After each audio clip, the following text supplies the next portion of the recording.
சிவகாமி அவசரமாக எழுந்து அந்த முகத்தோட விகாரத்தை இன்னும் அதிகமாக்குச்சு. அஜந்தா சித்திரங்களை பற்றி ஏதாவது தகவல் வந்துச்சா? கண்கள் பரஞ்சோதியையும் கவனிச்சுது. எதுக்காக ஜனங்கள் ஒருத்தர் கொன்னுட்டு சாகணும்? புத்த பிக்ஷுவோட குரலை கேட்டதும் திரும்பி பார்த்த ஆயனர் சீக்கிரமாக எந்திரிச்சு போய், வாருங்கள் அடிகளே வாருங்கள் அப்படின்னு சொல்லிட்டு வாசற்படிக்கு பக்கத்தில் போனார். சிவகாமி அவசரமாக எழுந்து பக்கத்தில் இருந்து தூணை பிடிச்சிட்டு நின்னான். உள்ளே வந்த பிக்ஷு நாலா பக்கமும் சுற்றி பார்த்துட்டு, ஆயனரே, நான் போன தடவை வந்து போனதுக்கப்புறமா புதுசாக சிலைகள் செஞ்சுருக்கீங்களோ அப்படின்னு கேட்டார். ஆமாம் சுவாமி, அப்புறம் 12 ஹஸ்த வகைகளை அமைச்சிருக்க. இதோ பாருங்க, இந்த சிலைகள் எல்லாம் புதுசு அப்படின்னு சொன்னார் ஆயனர். பிக்ஷு ஆயனர் கட்டின சிலைகளை கண்ணோட்டமாக பார்த்துட்டு தூணை பிடிச்சிட்டு நின்று சிவகாமியை பார்த்தபடியே, அதோ அந்த தூணுக்கு பக்கத்தில் நிற்கிறது சிலைதானோ அப்படின்னு கேட்டார். அப்போ புத்த பிக்ஷுவோட கடூரமான முகத்தில் தோன்றின புன்னகை அந்த முகத்தோட விகாரத்தை இன்னும் அதிகமாக்குச்சு. ஆயனர் சிரிச்சுட்டு, இல்லை சுவாமி, அவ என்னோட பொண்ணு சிவகாமி. குழந்தையே, இதோ நாகநந்தி அடிகள் வந்திருக்காரு பாரு, பிக்ஷுவுக்கு வந்தனம் செய் அப்படின்னு சொன்னார். சிவகாமி அந்த சமயம் நாகநந்திக்கு பின்னால் வந்த இளைஞனை கடைக்கண்ணால் பார்த்துட்டு இருந்தா. ஆயனர் சொன்னதை கேட்டதும் பிக்ஷுவுக்கு பக்கமாக அவ திரும்பி நமஸ்கரிச்சான். பிக்ஷு கூட உள்ளே வந்த பரஞ்சோதி அந்த சிற்ப மண்டபத்தில் நாலாப்புறமும் காணப்பட்ட அதிசயங்களை பார்த்த வண்ணம் வாசப்படிக்கு பக்கத்திலேயே பிரமிச்சு போய் நின்னான். அப்படிப்பட்ட அபூர்வ வேலைப்பாடு அமைஞ்ச சிற்பங்களையும் சித்திரங்களையும் அவன் அதுக்கு முன்னாடி பார்த்ததே இல்லை. எடைய அவன் ஆயனர், சிவகாமி இவங்களையும் கவனிச்சான். அன்னைக்கு பல்லக்கில் அமர்ந்திருந்தவங்க மத யானையோட கோபத்திலிருந்து தன்னால் காப்பாற்றப்பட்டவங்க அவங்கதான் அப்படிங்கிறத அவன் தெரிஞ்சுக்கிட்டான். புத்த பிக்ஷுவை ஆர்வமாக வரவேற்று அவர் கூட பேசிகிட்டே போன ஆயனர் பரஞ்சோதியை கவனிக்கவே இல்லை. அவனை திரும்பி கூட பார்க்கல. ஆனால் தூணுக்கு பக்கத்தில் நின்று அவரோட மகள் அப்பப்போ தன்னை கடைக்கண்ணால் கவனிக்கிறத பரஞ்சோதி தெரிஞ்சுக்கிட்டான். நடனத்துக்குரிய ஆடை ஆபரணங்களை அணிஞ்சு நின்ற சிவகாமியோட நவ யவ்வன சௌந்தரியத்தோட ஒளி பரஞ்சோதியோட கண்களை கூச செஞ்சுது. கிராமத்தில் பிறந்து வளர்ந்தவனும் இயற்கையில் சங்கோஜமுடையவனும் தாயை தவிர வேறு பெண்கள் கூட பழகி அறியாதவனுமான பரஞ்சோதியினால் சிவகாமியோட முகத்தை ஏறிட்டு பார்க்க முடியலை. அதிலும் சிவகாமி தன்னை கவனிக்கிறா அப்படிங்கிறது அவனுக்கு தெரிஞ்சதுக்கப்புறமா அவங்க இருந்த பக்கமே திரும்பாமல் எதிர்ப்புற கூடத்தில் காணப்பட்ட சிலைகளை பார்த்தவாறே நின்றுட்டு இருந்தான் பரஞ்சோதி. அந்த சிலைகளோட தோற்றத்திலோ முகபாவத்திலோ ஏதோ ஒரு அதிசயம் இருப்பதா அவனுக்கு தோணுச்சு. அந்த அதிசயம் இன்னதுங்கிறது மின்வெட்ட போல அவனோட உள்ளத்தில் உதிச்சுது. இந்த சிலைகள் எல்லாம் தூணுக்கு பக்கத்தில் நின்று தன்னை கடைக்கனால் பார்த்துட்டு இருக்கிற பெண்ணோட பல்வேறு தோற்றங்கள் தான். இந்த உண்மையை அவனோட உள்ளம் கண்டதும் சிவகாமி கிட்ட அவனுக்கு தெய்வங்களிடம் உண்டாவது மாதிரியான ஒரு பயபக்தி உண்டாச்சு. சிவகாமி புத்த பிக்ஷுவை நமஸ்கரிச்சப்ப அவர் ஆர்வம் ததும்பிய வெளிகளால் அவளை விழுங்குபவர் மாதிரி பார்த்துட்டு, புத்த தேவர் அருளால் உன்னுடைய கோரிக்கை நிறைவேறட்டும் அம்மா. புத்த பிக்ஷுனியாக விரும்புவதா கொஞ்ச நேரத்துக்கு முன்னால் நீ தானே சொல்லிட்டு இருந்த அப்படின்னாரு. இந்த ஆசி மொழியானது சிவகாமிக்கு அருவருப்பத்தான் உண்டாக்குச்சு அப்படின்னு அவளோட முகபாவத்திலிருந்தே தெரிஞ்சுது. ஆயனருக்கும் அது பிடிக்கவில்லைங்கிறது அவரோட வார்த்தைகளில் வெளியாச்சு. அடிகளே, குழந்தை ஏதோ வேடிக்கையாக சொல்லிட்டு இருந்தா. 4 நாளைக்கு முன்னால் காஞ்சியில் சிவகாமியோட அரங்கேற்றம் நடந்துச்சு. நீங்கள் தான் அதுக்கு இல்லாமல் போயிட்டீங்களே அப்படின்னு சொன்னார் ஆயனர். எல்லாம் கேள்விப்பட்டேன். அரங்கேற்றம், அதுக்கு பின்னால் நடந்தவை, இதெல்லாத்தையும் நான் தெரிஞ்சுக்கிட்டேன். உங்களுக்கு பெரிய ஆபத்து வந்துச்சாமே, மத யானையோட கோபத்திலிருந்து தப்பிச்சிங்களாமே அப்படின்னு சொன்னார் பிக்ஷு. ஆமாம் சுவாமி, ஏதோ தெய்வத்தோட அருள் இருந்தபடியால் தப்பி பிழைச்சோம். சரி, உங்களுக்கு சாவகாசம் தானே, இன்னைக்கு பிக்ஷையை இங்கேயே வச்சுக்கணும் அப்படின்னு சொல்லி ஆயனர் பிக்ஷுவுடைய முகத்தை ஏறிட்டு பார்த்தாரு. ஆஹா, எனக்கு சாவகாசம்தான். இன்னைக்கு உங்களோட வீட்லேயே பிக்ஷைன்னு நினச்சிட்டு தான் வந்தேன். உங்களுக்கு அதிக சிரமம் இல்லைனா அப்படின்னு பிக்ஷு சொல்கிறதுக்குள்ள, அடடா சிரமமா, என்னுடைய பாக்கியம் அப்படின்னு சொன்னார் ஆயனர். முற்றத்தில் கிடந்த 2 பெரிய கற்களில் 2 பேரும் எதிரெதிராக அமர்ந்தாங்க. அம்மா சிவகாமி, நீயும் உட்காரலாமே. அடிகளுக்கு கலைகளில் அபார பிரேமை தெரியுமோ இல்லையோ அப்படின்னு சொன்னார் ஆயனர். அதுக்கப்புறமா அவர் பிக்ஷுவை பார்த்து கொஞ்சம் மெதுவான குரல்ல, அடிகளே, அஜந்தா சித்திரங்களை பற்றி ஏதாவது தகவல் வந்துச்சா அப்படின்னு கேட்டார். அப்போ அவரோட முகத்தில் அளவிடக்கூடாத ஆர்வம் தோன்றுச்சு. ஆயனர் உட்கார சொல்லியும் சிவகாமி உட்காரலை, தூணை பிடிச்சிட்டே தான் நின்னான்.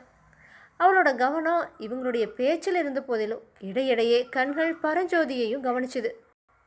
புத்த பிக்ஷு ஆயனருடைய கேள்விகளுக்கு மறுமொழி சொல்லாமல், ஆயனரே, தெய்வத்தோட சிருஷ்டியை காட்டிலும் உங்களோட சிருஷ்டியே மேல்னு எனக்கு தோணுது அப்படின்னு சொன்னார்.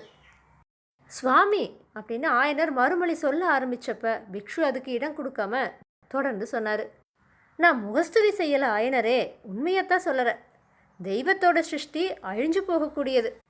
இந்த மனித உடம்புக்கு 100 வயதுக்கு மேலே கிடையாது. நரை, திரை, மூப்பு துன்பங்கள் இதெல்லாம் மனித தேகத்துக்கு உண்டு. ஆனால் நீங்கள் அமைச்சிருக்கீங்களே இந்த அற்புதமான சிலைகள், இதுக்கு அழிவே இல்லை. நரை, திரை, மூப்பு துன்பம் இந்த சிலைகளை அணுகாது இல்லையா? கல்லால் அமைஞ்ச இந்த சிலைகளில் விளங்குற ஜீவக்கலை 1000 வருஷங்கள் ஆன போதிலும் மங்காமல் பிரகாசிக்கும் இல்லையா? உங்களுடைய சிருஷ்டி தெய்வ சிருஷ்டியை காட்டிலும் மேல்ங்கிறதுல சந்தேகம் என்ன அப்படின்னு சொன்னார். இதையெல்லாம் கேட்ட ஆயன சிற்பியோட முகத்தில் கலை ஞானத்தோட கர்வம் தாண்டவம் ஆடிச்சு. அடிகளே, நீங்கள் சொல்கிற பெருமையெல்லாம் சிவகாமிக்கே சேரும். நடனக்கலையில் அவள் இவ்வளவு அற்புதமாக தேர்ச்சி அடையலைன்னா இந்த சிலை வடிவங்களை நான் எப்படி அமைச்சிருக்க முடியும்? ஆஹா, குழந்தையோட அரங்கேற்றத்துக்கு நீங்கள் இல்லாமல் போயிட்டீங்களே. ருத்ராச்சாரியாரே பிரமிச்சு ஸ்தம்பிச்சு நின்றுட்டார்.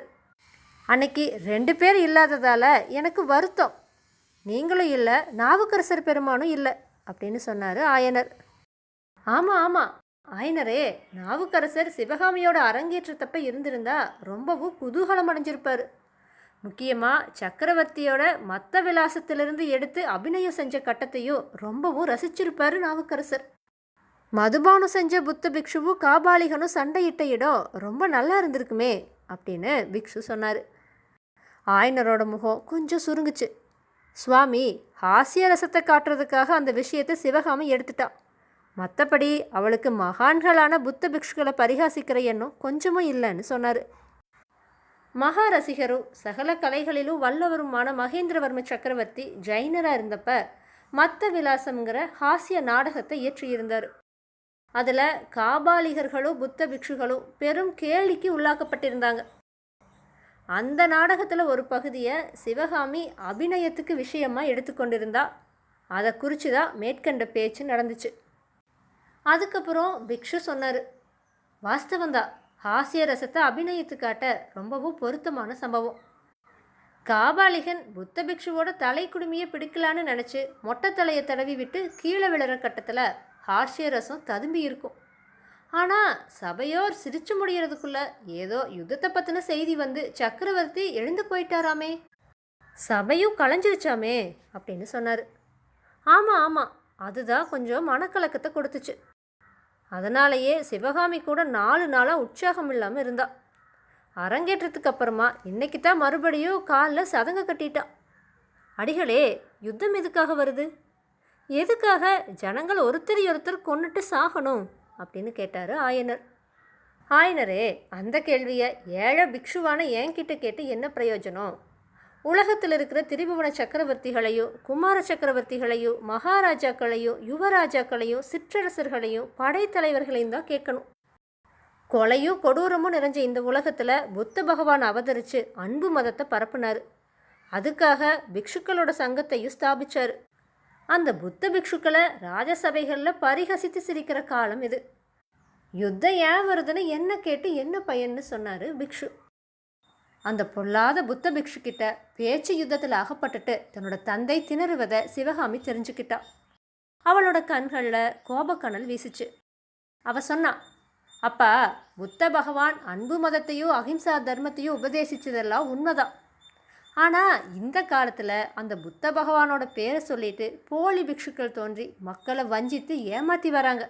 அதனால தான் யுத்தம் முதலான விபரீதங்கள் வருதுன்னு சொன்னான். ஆயனருக்கு இது என்னடா வம்பு அப்படின்னு தோணுச்சு.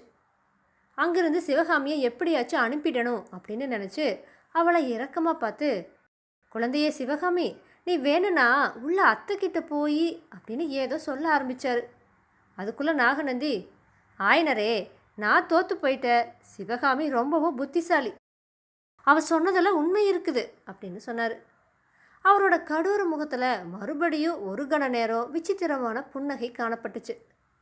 பேச்சை வேற வழியில் திருப்பியாகணும் அப்படின்னு நினச்ச ஆயனர் சுத்தியும் முத்தியும் பார்த்தார். அப்போ அவரோட பார்வை அந்த மண்டபத்தோட இன்னொரு பக்கத்தில் சிலைகளையும் சித்திரங்களையும் பார்த்துட்டு நின்ன பரஞ்சோதி மேலே விழுந்துச்சு. சுவாமி, அந்த பிள்ளை யாரு? உங்களோட சீடனா அப்படின்னு கேட்டார் ஆயனர். இத்தோடு 13வது அத்தியாயம் நிறைவடைஞ்சிருச்சு. இதோட தொடர்ச்சியை 14வது அத்தியாயத்தில் நம்ம பார்க்கலாம். அடுத்த அத்தியாயத்தோடு நான் உங்களை அடுத்த பதிவில் சந்திக்கிறேன்.